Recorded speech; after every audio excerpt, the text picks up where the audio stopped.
Monsieur Schlesinger, il fait jour. Il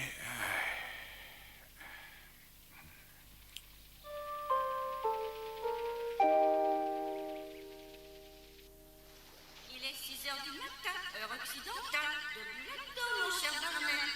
La nuit s'en va dans son manteau étoilé, le jour se lève, lui de bureau. Trop fort, chérie.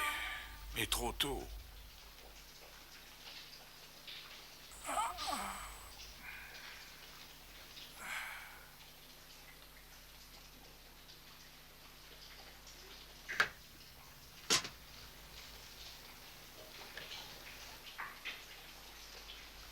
Pour la plupart d'entre nous, notre désir profond semble caché derrière une porte verrouillée. Mais si on vous disait que la vie que vous menez et que vous trouvez si familière n'est en réalité que le rêve de quelqu'un d'autre, un rêve devenu réalité, peut-être y a-t-il pour nous tous une porte cachée s'ouvrant sur la 5e dimension. Oh, la barbe. Est-ce que c'est pas l'heure où on exécute les gens? Bonjour. Lève-toi, paresseuse. Encore crevée, hein? Enfin, j'ai essayé. Faudrait peut-être que je prenne un avocat. Bonjour, chérie. Tiens, on dirait que c'est la créature qui habite la cave. Tu l'as bien rangée, j'espère. Cathy, ma petite fille. Qu'en dis-tu? Elle est vivante. La belle affaire. Non, pas vivante. Écoute, Barnet, j'admets volontiers n'avoir pas la main verte, mais je crois que je fais la différence entre une plante vivante et morte. Celle-là est vivante. Eh bien, techniquement, elle ne l'est pas parce que je l'ai faite. Et plutôt que de les arroser sans arrêt chaque jour, il n'y a qu'à la remonter comme ceci. Oh, chouette. Encore une merveilleuse invention qui sort de l'esprit de Barnet Schlesinger. Dommage que tu n'appliques pas ton esprit à ton travail. Ah, tu sais, ça m'a pris seulement 5 nuits, hein. Et il a fallu 6 jours à Dieu. Mais il a fait l'original, toi. Tu n'as fait qu'une copie, Barnet. Ah. Je crois que ça signifie que tu ne veux pas de ça ici. Tu ne crois pas que tu devrais te préparer pour aller travailler? Alors, ça veut dire non.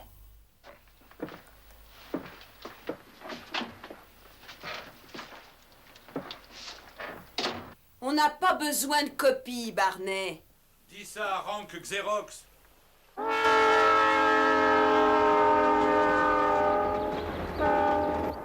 C'était censé être un cadeau. Je pensais qu'elle adorerait. Oui. Pourquoi Cathy l'aurait adoré? Elle peut pas la tuer, hein. Mon vieux, il faut y faire. Tu as l'esprit très inventif. Tu aurais pu donner des leçons à Marconi lui-même. Écoute, c'est simplement ton époque qui n'est pas bonne. Tu es juste un peu, je sais pas, à contre-pied. J'ai trouvé que ton missile piège à souris avait de vraies possibilités. Ah oui? C'était mortel. Ouais. Mais les missiles en explosant éparpillaient les souris dans toute la baraque. Les gens préfèrent avoir des pièges nets et propres, c'est évident. Tu as assez dormi? 4 heures entières par nuit. Mon vieux, c'est pas raisonnable, tu le sais. Enfin, ça ne te mènera à rien de t'épuiser au travail comme ça. Tu as fait ces rêves encore? Ouais.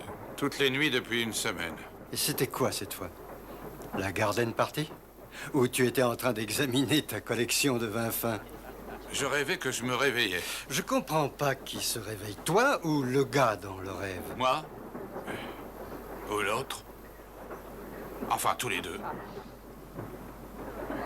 Tu sais, depuis que j'étais un gosse, j'avais le sentiment que je vivais dans 2 mondes en même temps. 2 mondes qui sont côte à côte, mais très différents. Tu vois? Enfin, ça commence à être très embrouillé. Alors profites-en, au contraire. Tu as ça, toi, au moins. Oui, mais maintenant, ça se passe toutes les nuits. Et je commence à m'inquiéter parce que peut-être que je perds l'esprit. Arrête un peu, Barnet.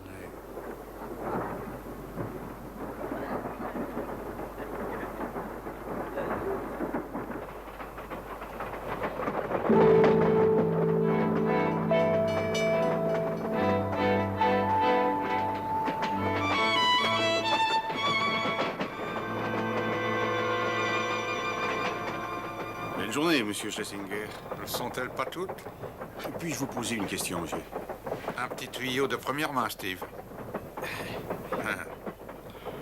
Trimboline est un bon placement, il faut nous faire confiance. Merci.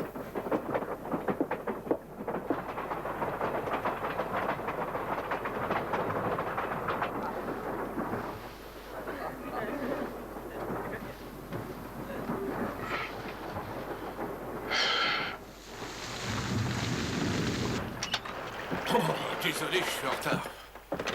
Je suppose que tu meurs de faim. Tu veux dîner? Ah, ça oui, hein? Non, nous allons causer avant. Tu veux bien? Tu m'avais promis que tu ne dérangerais pas mon atelier. Et toi, au contraire, tu m'avais promis que tu le rangerais.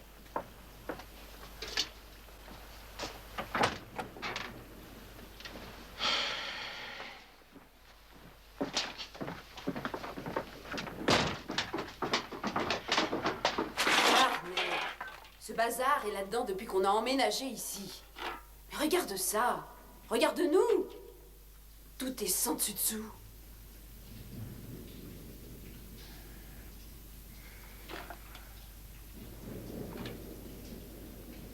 D'accord. Tu as raison, je vais ranger tout ça. Je sais qu'on peut recommencer tout à zéro. Et toi, arrêter de travailler à ces stupides inventions. Enfin, elles ne sont pas si stupides que ça. Et même si elles l'étaient, je crois pas que je pourrais m'arrêter. Mon cerveau travaille de cette façon. Ah bon? Voici ce que je propose à ton cerveau. Si tu veux dormir dans mon lit, il faudra tout ranger ce soir.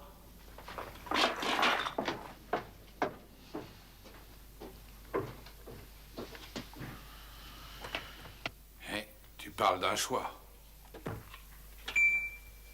Il est 8 heures sur Bardel, sous un peu, auprès de ma blonde, qui fait bon. Bon, tu voudrais pas la fermer.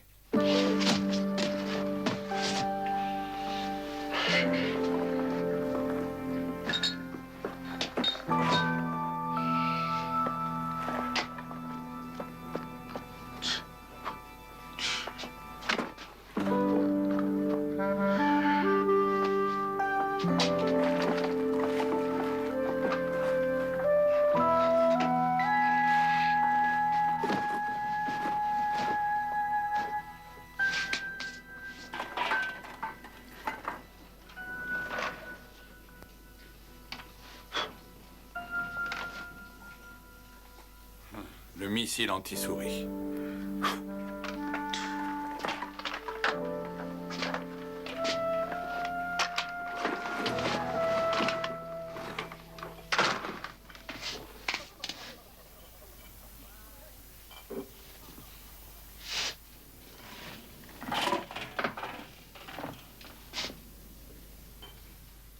Je commence à devenir dingue.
Mais j'arrive.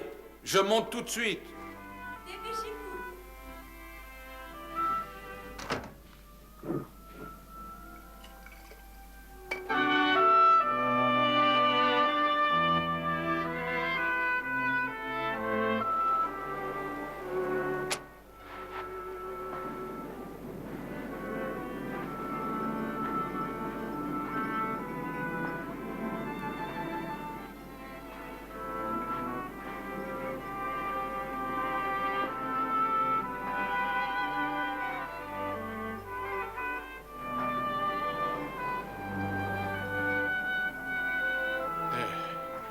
Me voici.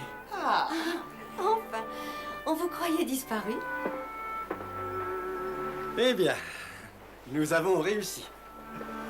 Nous sommes en première page de la rubrique des affaires. Barney Schlesinger, président des entreprises Trimboline, et son associé Milton Bomsey ont annoncé l'exploitation de Trimboline 3. Suivent ça et là des tas de détails à propos de Barney et de ses anciennes et merveilleuses inventions avant d'arriver au cœur du sujet. Trimboline 3 est un supercarburant qui, selon Schlesinger, permettra aux automobiles d'atteindre des vitesses aussi grandes que 40 km/h, avec une autonomie de carburant de 60 km. Schlesinger affirme également que les automobiles propulsées par le carburant remplaceront les chevaux dans quelques années.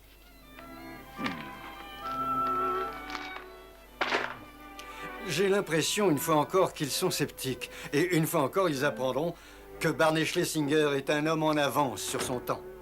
Eh bien, il faut l'espérer. Un toast. Merci. Eh bien, à mon meilleur ami et associé, dont les inventions ont amélioré la vie dans ce monde. Et nous ont tous enrichis un peu plus. À votre santé. À la vôtre.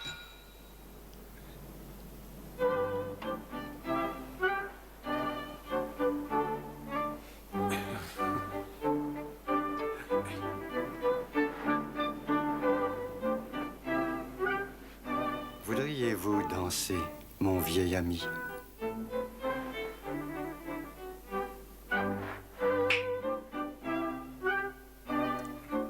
Oui.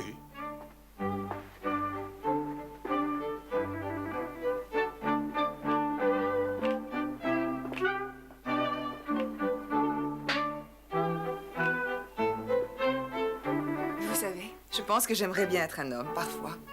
Danser m'a toujours semblé être si amusant. Ne soyez pas ridicule. Nous ne sommes pas faites pour ça. Les hommes ont des jambes tellement plus solides. Nous avons d'autres talents.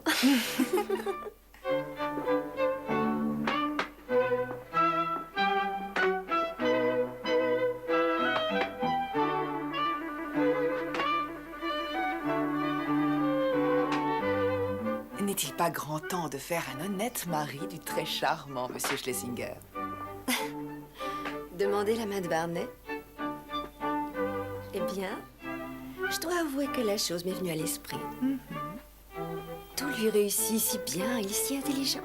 Il est si mignon quand il danse. Mais vous savez, lorsqu'il est avec moi, je ne suis jamais vraiment sûre qu'il est avec moi.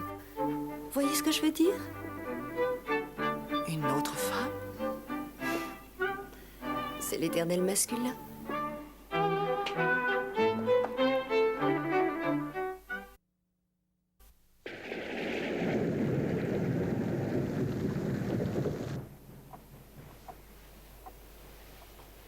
Merci pour cette charmante soirée, Barney, malgré le temps qu'il fait. Les voitures sont avancées, mesdames. Monsieur Bomsey. Dépêchez-vous, Milt.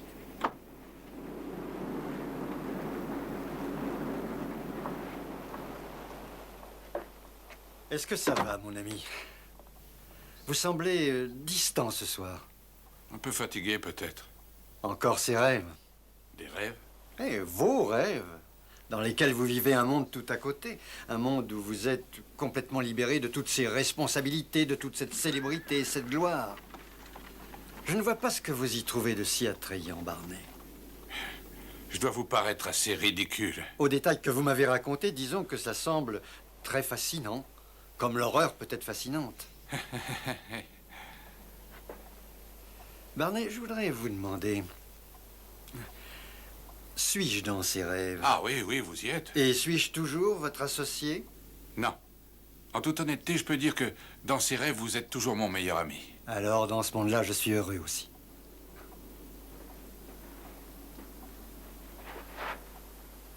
Restez avec nous, Barney. On a besoin de vous tel que vous êtes.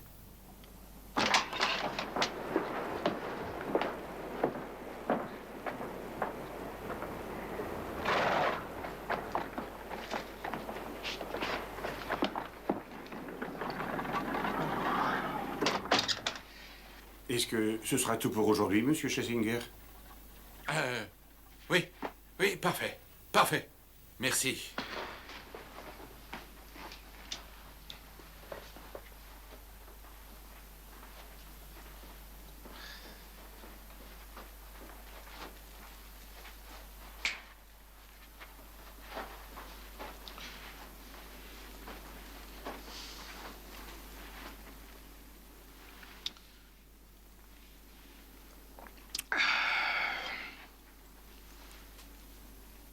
Dommage qu'il faille se réveiller.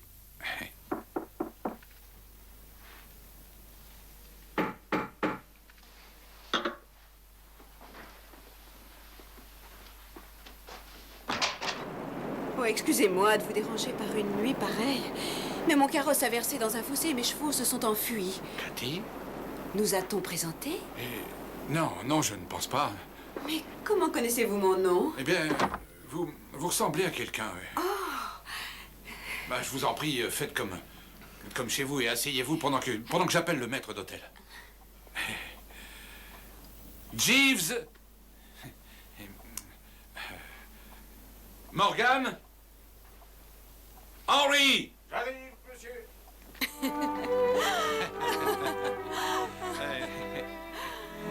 Vous savez, je suis passée dans ma calèche devant chez vous tous les jours que Dieu fait depuis au moins 3 ans. Vraiment?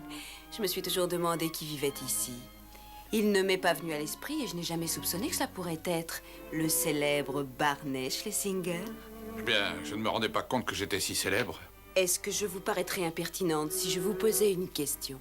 Non, allez-y, je vous en prie. D'où est-ce que vous tirez vos idées pour ces fabuleuses inventions? Excusez-moi, monsieur Schlesinger. Le forgeron a retrouvé les chevaux de madame et réparé sa calèche. Bien, merci Henri, merci. Le manteau de madame a été nettoyé, il attend dans la chambre d'amis. Bien. Il va falloir que j'y aille. Et...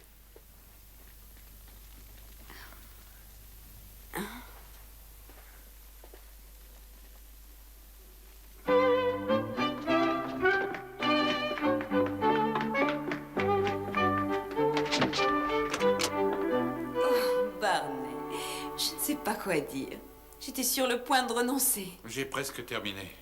Tu sais, chérie, tu peux continuer à fabriquer des choses dans la cave, à condition que tu ranges un peu.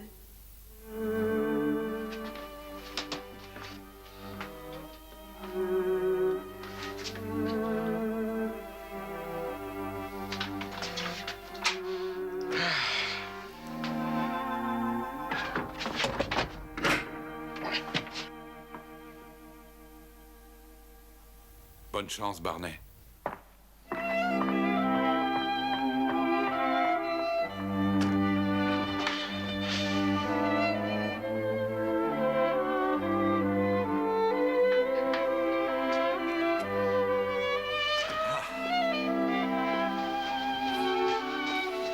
Je ne sais pas comment vous remercier de votre grande gentillesse. Oh non, c'est avec plaisir. Un tout petit cadeau que j'aimerais vous faire. Oh, c'est magnifique. Mais où donc avez-vous trouvé une orchidée à cette époque de l'année? Ah non, non, c'est mécanique, je l'ai fabriqué. Vous l'avez fabriquée?